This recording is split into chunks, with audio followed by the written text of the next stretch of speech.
নমস্কার, আমি ভাস্বতী। আপনি দেখছেন আপডেট বাংলা ইউটিউব চ্যানেল। রইল আজকের সব থেকে বড় 12টি প্রধান খবর। দেখে নিন এক নজরে আজকের হেডলাইন্সগুলি।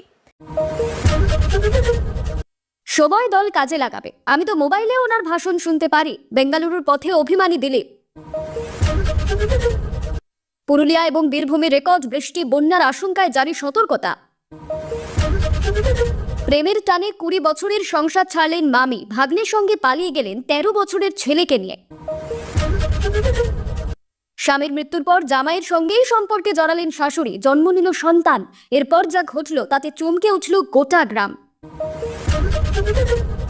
মোদির সভায় আমন্ত্রণ পেলেন না দিলীপ ঘোষ, সত্যিটা কি? মুখ খুললেন শ্রমিক ভট্টাচার্য। প্রাক্তন বিচারপতির পুত্র এবং পৌত্রকে হেনস্থা, বিধাননগরের পুলিশ কর্মীকে সরিয়ে দেওয়ার নির্দেশ ধর্মঘটে আইনজীবীরা। রাজ্যের জয়েন্ট এন্ট্রান্স মামলায় হাইকোর্টের নির্দেশে স্থগিতাদেশ দিল সুপ্রিম কোর্ট। ফল প্রকাশে আপাতত বাধা রইল না। ঘূর্ণাবর্ত অক্ষরেখার জোড়া ফলায় দুর্যোগ, দক্ষিণবঙ্গে 3 জেলায় কমলা সতর্কতা। কতদিন চলবে? জেলা কমিটিতে মেলেনি ঠাঁই, বিজেপি ছাড়লেন চা বলয়ের নেত্রী, তৃণমূলে যোগ দেবেন। কমিশনের চাপে একটু মাথা নোয়ালো মমতা সরকার। ডায়মন্ডের 2 অফিসার সহ 7 আইপিএস এর বদলিও হলো। সাঁওতালি ভাষায় প্রশ্নপত্র না পেয়ে বিক্ষোভ, ফের ডিএলএড পরীক্ষার আয়োজন। লোহার আলমারি চাপা পড়ে লিভার অগ্নাশয় বড় আঘাত, 7 বছরের খুদের পেটে বসল স্টেন্ট। খুনের চেষ্টার মামলা, টিএমসি বিধায়ক পরেশ 2 কাউন্সিলরকে আগাম জামিন শর্ত দিল আদালত। শ্রমশ্রীর পোর্টাল চালু হতে লাগবে আরো সময়, আপাতত অফলাইনেই হবে অন্তর্ভুক্তি। মোদির সভার আগে অসুস্থ অগ্নিমিত্রা পল ভর্তি হলেন হাসপাতালে। কি হয়েছে তার? কাকদ্বীপে ভুয়ো ভোটার কার্ড, নির্বাচন কমিশনের কাছে রিপোর্ট তলব করল হাইকোর্ট। বর্ধমানে ভুয়ো আশ্বাস দিয়ে শারীরিক সম্পর্ক, জুনিয়র ডাক্তারের বিরুদ্ধে ধর্ষণের অভিযোগ তরুণীর। রেহাই নেই দুর্যোগ থেকে, আজও শহর জুড়ে বৃষ্টির পূর্বাভাস। কতদিন চলবে বৃষ্টি? আজ কলকাতায় প্রধানমন্ত্রীর নয়া মেট্রোপথের উদ্বোধন, শুভেন্দুদের চাঙ্গা করতে দমদমে সভা। রাজ্যের শ্রমশ্রী প্রকল্পে উৎসাহ নেই, কাজের খোঁজে ফের ভিন রাজ্যে পাড়ি শতাধিক যুবকের। বিবেকানন্দ কাপ ফুটবল চ্যাম্পিয়নশিপ, বিরাট ঘোষণা ক্রীড়ামন্ত্রী অরূপ বিশ্বাসের। 500,000 টাকায় ওয়াকফ সম্পত্তি ভাড়া, বিস্ফোরক অধীর, বৃহত্তর আন্দোলনের হুঁশিয়ারি। মর্মান্তিক দুর্ঘটনায় পরপর মৃত্যু, হাসপাতালে আর্তনাদ, হাহাকার। লড়াই সবে শুরু, জামিনে মুক্তির পর রাজ্যকে তুলোধনা নওশাদের। হামলার পর প্রথমবারের মতো হাজির দিল্লির মুখ্যমন্ত্রী, বাড়ানো হলো নিরাপত্তা। ভাবনা মমতাদের, ভোটের মুখে প্রচার করছেন প্রধানমন্ত্রী। মোদির বঙ্গ সফরের আগে খোঁচা কুণালের। কমিশনের কাছে নবান্নের জেদ টিকল না, অর্ধেক শর্ত পূরণে কি আদৌ সন্তুষ্ট হবে নির্বাচন সদন? বিয়ের জন্য চাপ দিচ্ছিলেন মহিলা, ঝামেলা চোকাতে কেটে 7 টুকরো করে কুয়োয় ফেলে দিল গ্রাম প্রধান। প্রধানমন্ত্রী মুখ্যমন্ত্রীদের অপসারণ বিলের প্রতিবাদ, সংসদীয় কমিটিতে থাকছে না তৃণমূল। রোগী ভর্তি কেন? আরজি করে জরুরি বিভাগে মহিলা চিকিৎসককে অপমান ডাক্তারি পড়ুয়ার। লাখ লাখ ভক্ত সমাগমের সম্ভাবনা, জানেন কৌশিকী অমাবস্যায় তারাপীঠ মন্দিরে কি ব্যবস্থা?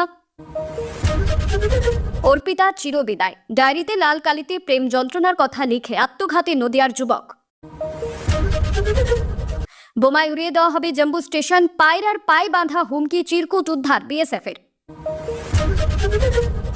নাগরিকত্ব পাচ্ছে বাংলাদেশে অনুপ্রবেশকারী, 18 পর আর নতুন আধার নয় অসমে। ছাত্রকে চর, প্রতিশোধ দিতে শিক্ষকের উপর গুলি চালালো 9ম শ্রেণীর ছাত্র। পথকুকুরদের এবার আবার রাস্তায় ফেরানোর নির্দেশ সুপ্রিম কোর্টের। ফের বড়সড় নিরাপত্তা গাফিলতি, দেওয়াল টপকে সংসদের ভেতরে অজ্ঞাত পরিচয় ব্যক্তি। অনেক মা অন্যে ফুলে ভোট দিয়েছেন, দিদিকে টিকিয়ে রাখতে বড় বার্তা উদয়নের। বন্যা ভুগিয়েছে, এখন খেলা দেখাচ্ছে রাস্তা, অসহায় ঘাটালবাসী। কবে ফিরবেন বাড়ি? মেট্রো উদ্বোধনের দিনেই বউবাজারে প্রতিবাদ কর্মসূচি ঘর ছাড়াদের। আপনাদের কাছে একটা অনুরোধ রইল, আমরা প্রতিদিন চেষ্টা করি আপনাদের জন্য সঠিক, সংক্ষিপ্ত এবং নিরপেক্ষ খবর পৌঁছে দিতে। আমাদের এই ছোট্ট চেষ্টাকে যদি আপনার ভালো লাগে তাহলে একটা লাইক দিয়ে পাশে থাকার বার্তা দিন। আপনার একটা লাইকই আমাদের আগামী দিনের অনুপ্রেরণা। এবার এক এক করে দেখে নেব বিস্তারিত খবর। আর কয়েক ঘন্টা পরেই রাজ্যে আসছেন প্রধানমন্ত্রী নরেন্দ্র মোদী। তার সফরের সকালে বেঙ্গালুরু উড়ে গেলেন রাজ্যের বিজেপি নেতা দিলীপ ঘোষ। মোদীর সভায় আমন্ত্রণ পাননি তা আগেই জানিয়েছিলেন দাবাং এই নেতা। এদিন সকালে অভিমানের সুরেই বললেন, ভাষণ তো মোবাইলেও শোনা যাবে। আজ অর্থাৎ 22 আগস্ট বঙ্গ সফরে আসছেন প্রধানমন্ত্রী নরেন্দ্র মোদী। মেট্রোর উদ্বোধনের পর দমদমে সভা করবেন তিনি। চলছে শেষ মুহূর্তের প্রস্তুতি। স্বাভাবিকভাবেই কয়েকদিন ধরে রাজনৈতিক মহলে একটাই প্রশ্ন ঘুরপাক খাচ্ছিল যে এবার কি আমন্ত্রণ পেলেন দিলীপ ঘোষ। বৃহস্পতিবার নিজের বিষয়টা খোলসা করেছেন দিলীপ। তিনি বলেন, আমাকে আমন্ত্রণ করা হয়নি, তাই যেতেও পারি, নাও যেতে পারি। আমি কোথায় যাব আমিই ঠিক করি, আমিই ঠিক করব। তবে দলের নির্দেশ মেনে যে কাজ চালিয়ে যাবেন এদিন ফের তা স্পষ্ট করে দেন দিলীপ। শুক্রবার সকালে দমদম বিমানবন্দরে দেখা গেল দিলীপ ঘোষকে। জানা গিয়েছে বেঙ্গালুরু যাচ্ছেন তিনি, কিন্তু কেন তা জানা যায়নি। এদিন বিমানবন্দরে দাঁড়িয়ে অভিমানী দিলীপ বললে, মোদী কি বলছেন তার শুনতে সভায় থাকার তো দরকার নেই, মোবাইলেও শোনা যাবে। পাশাপাশি দল ঠিক সময় তাকে কাজে লাগাবে বলেও মন্তব্য করেন দিলীপ। এদিকে গত 24 ঘন্টায় সর্বাধিক বৃষ্টিপাত রেকর্ড হয়েছে পুরুলিয়া এবং বীরভূম জেলায়। পুরুলিয়ায় গত 24 ঘন্টায় 316 মিলিমিটার বৃষ্টিপাত হয়েছে। অন্যদিকে বীরভূমের নানুর এবং কিন্নাহারে যথাক্রমে 207 এবং 216 মিলিমিটার বৃষ্টি রেকর্ড করা হয়েছে। আবহাওয়া দপ্তর জানিয়েছে আগামী 24 ঘন্টায় অতি ভারী বৃষ্টির সম্ভাবনা রয়েছে পশ্চিম মেদিনীপুর, পুরুলিয়া এবং বাঁকুড়ার কয়েকটি অঞ্চলে। পুরুলিয়া এবং বাঁকুড়ার পাশাপাশি ভারী বৃষ্টির পূর্বাভাস জারি হয়েছে উত্তরবঙ্গের জলপাইগুড়ি, আলিপুরদুয়ার, পূর্ব মেদিনীপুর, ঝাড়গ্রাম, হাওড়া এবং উত্তর ও দক্ষিণ 24 পরগনা জেলায়। এইসব জেলাগুলিকে বিশেষভাবে সতর্ক করেছে নবান্ন। শুধু পশ্চিমবঙ্গই নয়, আগামী 24 ঘন্টায় বিহারের দক্ষিণ এবং পূর্বাংশ এবং ঝাড়খণ্ডের একাধিক জেলাতেও অতি ভারী বৃষ্টিপাতের সম্ভাবনা রয়েছে। আবহাওয়া দপ্তরের আশঙ্কা, অতি বৃষ্টির জেরে দামোদর, অজয় এবং ময়ূরাক্ষী নদীর জলস্তর বৃদ্ধি পেতে পারে। ফলে রাজ্যের বেশ কিছু নিচু এলাকা প্লাবিত হওয়ার ঝুঁকি রয়েছে।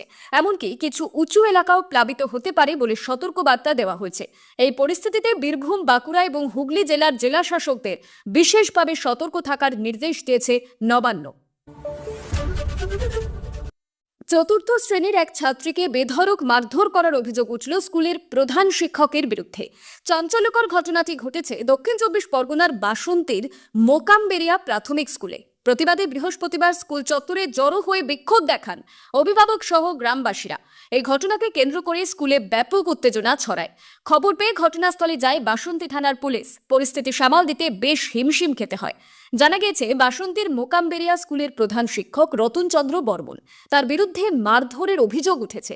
অভিভাবকদের অভিযোগ, অন্যায়ভাবে চতুর্থ শ্রেণীর ওই ছাত্রীকে মারধর করেছেন হেড স্যার।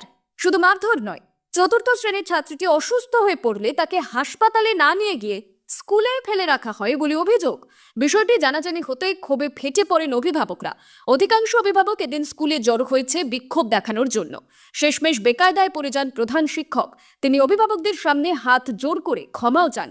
অভিযোগের ভিত্তিতে প্রধান শিক্ষককে আটক করে থানায় নিয়ে যায় পুলিশ। এক অভিভাবক বলেন, আমরা স্কুলে কিভাবে বাচ্চাদের পাঠাবো? এমনভাবে ওই ছোট্ট মেয়েটাকে মারা হয়েছে, অসুস্থ হয়ে পড়েছিল, ডাক্তার না দেখিয়ে তাকে স্কুলেই ফেলে রাখা হয়। ভয়ঙ্কর পরিস্থিতি। আর এক অভিভাবক বলেন, এতটাই উদ্ধত্ত, আমরা যখন স্কুলে গিয়েছিলাম প্রধান শিক্ষক সেভাবে আমাদের সঙ্গে কথাও বলতে চাননি। পরে সবাই রেগে ফেটে পড়েন। তখন সবাই বিক্ষোভ দেখাতে থাকে। শেষে যখন দেখেন উত্তেজনা চরমে পৌঁছেছে, তখন আবার ক্ষমা চান। ওবিসি সংরক্ষণের ক্ষেত্রে জয়েন্ট এন্ট্রান্স এবং মেডিকেল এন্ট্রান্স নিয়ে হাইকোর্টের রায় স্থগিতাদেশ সুপ্রিম কোর্টের।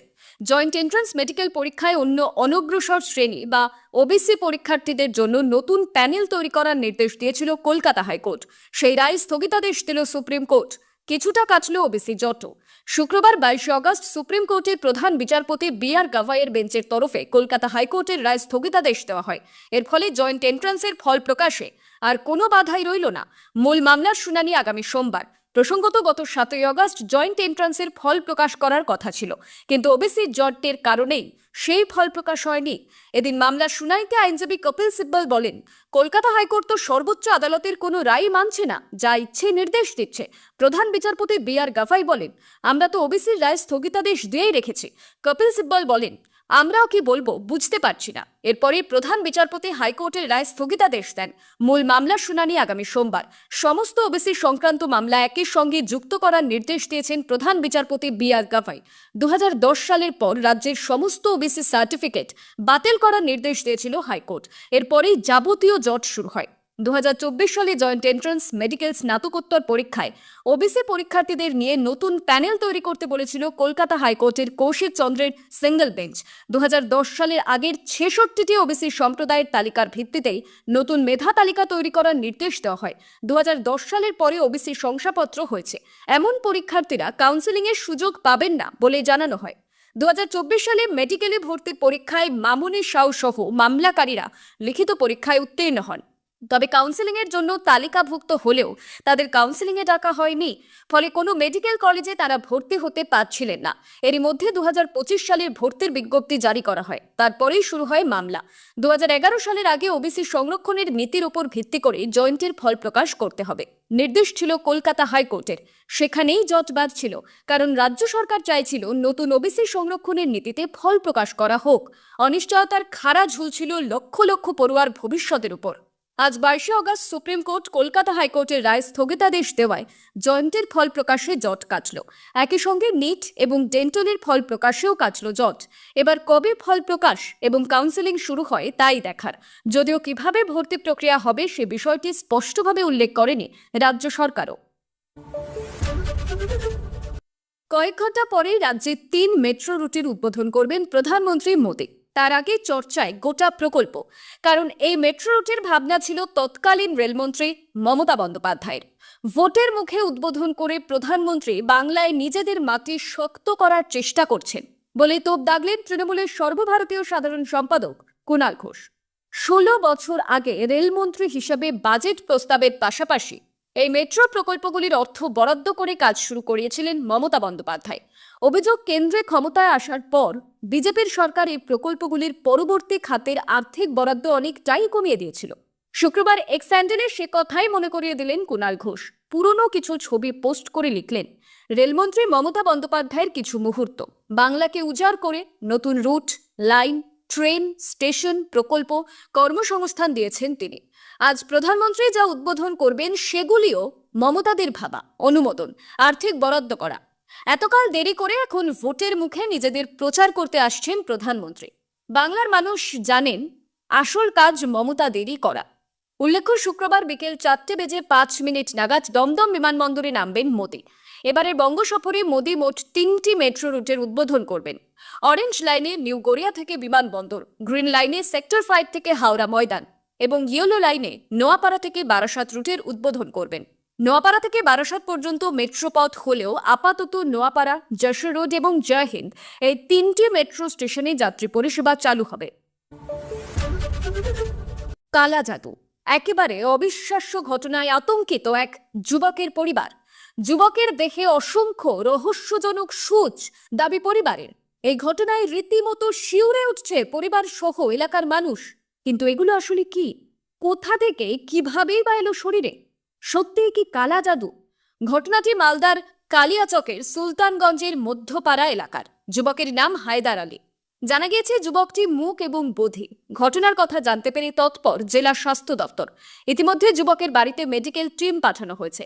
জেলা স্বাস্থ্য দপ্তর জানিয়েছে তারা যুবকের কাছে পৌঁছে পুরো বিষয়টি খতিয়ে দেখবে, তারপরেই কিছু বলতে পারবেন। এই ঘটনায় বিজ্ঞান মঞ্চের এক সদস্য বলেন, কালা জাদু বলে কিছুই হয় না, আমরাও বিষয়টি খতিয়ে দেখছি। যুবকের স্ত্রী নাসিমা খাতুনের বক্তব্য, কয়েক মাস আগে মুর্শিদাবাদের শামশেরগঞ্জের একটি নার্সিংহোমে পেট থেকে অপারেশন করে 2 দফায় মোট 37টি সূচ স্বামীর শরীর থেকে বেরিয়েছিল। সেই সূচ চিকিৎসকেরা আমাদেরকে দেখিয়েছেন। নাসিমা খাতুন এই বিষয়ে আরও জানান, এখনো পর্যন্ত বাড়ির ঘটি বাটি বিক্রি করে চিকিৎসা করিয়েছি, আর সম্ভব হচ্ছে না। পরিবার নিঃস্ব হয়ে গিয়েছে। কিভাবে স্বামীর শরীরে সূচ তৈরি হচ্ছে জানি না। আমাদের মনে হচ্ছে কালা জাদু করেই স্বামীকে কেউ সূচ ঢুকিয়ে দিচ্ছে শরীরে। এই অবস্থায় প্রশাসনের সহযোগিতা ছাড়া আর কোনো উপায় নেই। কলেজ হোস্টেলে ইঞ্জিনিয়ারিং পড়ুয়ার রহস্য মৃত্যু, উদ্ধার ছাত্রীর ঝুলন্ত দেহ।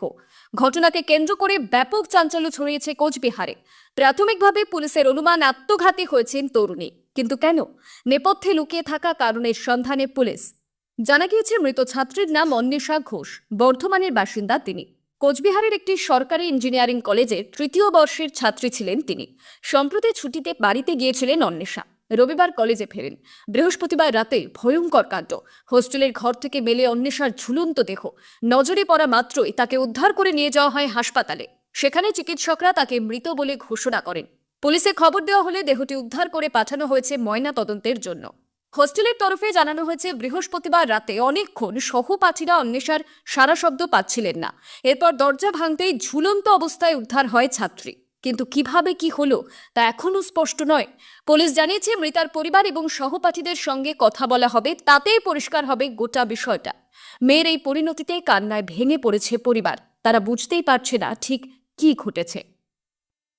এই ছিল আজকের 22শে অগাস্টের সবচেয়ে গুরুত্বপূর্ণ খবর ভালো লাগলে ভিডিওটি শেয়ার করুন এবং চ্যানেলটি সাবস্ক্রাইব করতে ভুলবেন না। আমি শিল্পা, আবার ফিরে আসবো আগামী পর্বে নতুন আপডেট নিয়ে। ধন্যবাদ। সুস্থ থাকুন, সাবধানে থাকুন।